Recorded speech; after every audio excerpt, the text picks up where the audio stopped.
Nabebitalunaw ni masubor, adidi kina apyaman burit ko wanana din kamanganga.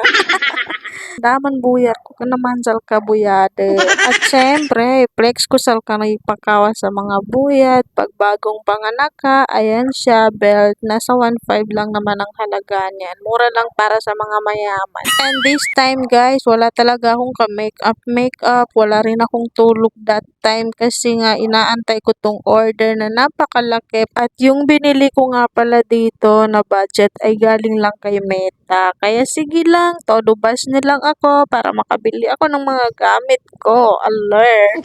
Malay nyo guys, 'di ba makakuha pa ako ng bahay at lupa dahil sa pambabas nyo sa akin.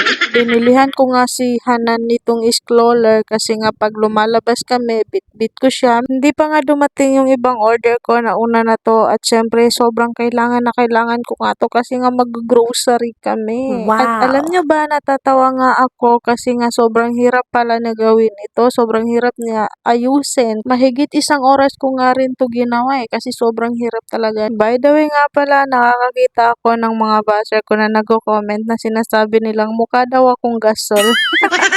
Mataba daw ako at medyo putot.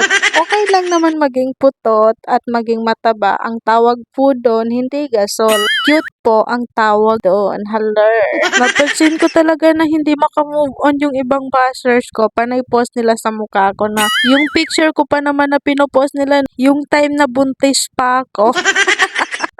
Hindi talaga matanggap ng mga buzzer ko na mas maganda na ako sa kanila. Maganda na ako nung mataba ako, nung buntis pa ako, mas gumanda ako ngayong time na to. Kaya halos di na sila matulog sa kaka-stalk sa akin. Tapos isang comment ko lang pinopost na nila ako.